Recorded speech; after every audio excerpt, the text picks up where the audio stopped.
Hey HCG family, it's HCGVeganChic here with my vlcd15 update, and I am not excited, as you can kind of hear in my voice. I'm actually kind of not depressed or upset, but I'm just not happy. Let's just put it that way. Today I weighed in and it was identical to the past couple days. Basically, I have kind of plateaued at 145. It's 0.9, 0.3, 0.5, 0.1. I'm back to 0.3. So technically today I'm down, or I think it's 0.2. I think I'm down 0.3, but I'm at 145 and it hasn't changed. So I consider that a plateau, and my water weight hasn't changed, and my body fat percentage hasn't changed. So my body fat pounds haven't gone down. Essentially, I'm considering it a plateau. So I sat and I wrote this morning. I journaled. I've never been a big journaler until this protocol. Just trying to do some stuff new, and also seeing what's going to work for me that I can give suggestions. So the first thing that came to mind, of course, was set point. Of course, my body is at a set point, I think, because I was 145 pounds before my son was born, or right in that region. The lowest I ever was about 140 in my adult life, and it was working out, 6 days a week and so on and so forth. So between the 140 and 145 range, I have a feeling I'm going to have a lot of a struggle. I'm sort of professing that I'm not, that I am actually going to get through this with ease, and I'm just going to slide right through this. But I know that this is a set point for my body.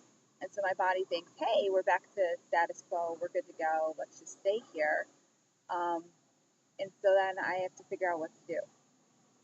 The other thing that came to mind is that I hear a lot of people kind of struggle through the third week. Their bodies kind of slow down with the releases. And of course, this is the beginning of the third week for me, so that could be the case as well. The other thing is going back to Robin's book and the fact that the scale defines who you are and your self-worth. And I will admit that that is part of it. I've actually never been 125, which is my goal. I actually have always been over 140, 150 my entire adult life. From about 6th or 7th grade on, I can remember being about 150 pounds. So I don't know what 125 looks like on my body. I don't know what it looks like to have a flat stomach. I don't know what it looks like to have, skinny legs that don't touch each other. I don't know these things because that's not where my body's ever been.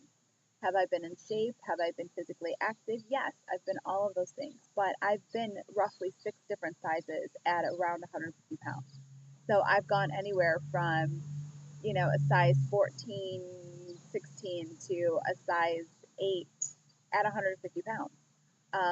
My body, does really well with muscle. I gain pretty easily, especially in my legs. And that usually defines, the size of your pants. Yes, the waistline is there, but if you can't get your legs into your pants, you're not getting those pants on to begin with. So, excuse me a second. Oh, it is allergy season, and I have not done my allergy trio yet today, so I'm low on lavender, so I'm waiting for lavender to come back in so I can actually take that again. So, in terms of other things that I thought about, yes, my weight has defined who I am and the way that I think about things. And I know that it's an acceptance thing for me. I want to be accepted. I've always wanted to be accepted, and I was always the overweight kid, so I always felt like my weight was one of those things that kept me from being accepted, from being popular, from being the first one picked. But I realized that, girls are mean. I'm not, because I hated playing with girls. I always hung out with the guys. I was the girl in the guys group because I couldn't stand the pettiness that girls are, or can be, I should say. And it's only been in the past couple of years that I've actually gathered up more girlfriends than I've ever had in the past. And yeah, the cruelty that is there when it comes to, you know, your size and your weight. And I always felt like, you know, my size and my weight was what was holding me back. But I also realized that sometimes the pretty girls are the ones who are the ones that are picked on because they're pretty, um, because they're skinny, you know, they're overly skinny. So someone picks on them because they're overly skinny. Not to say that I'm ever going to be overly skinny, and or neither do I want to be overly skinny. But my point is that it doesn't matter what size I am. That's not what's going to get me accepted. That's not what's going to get people to like me. In fact, it might actually get people to hate me even more because I have a talent. Uh, I have talents, I should say, and I am, you know, I was blessed with a nice, attractive face, you know.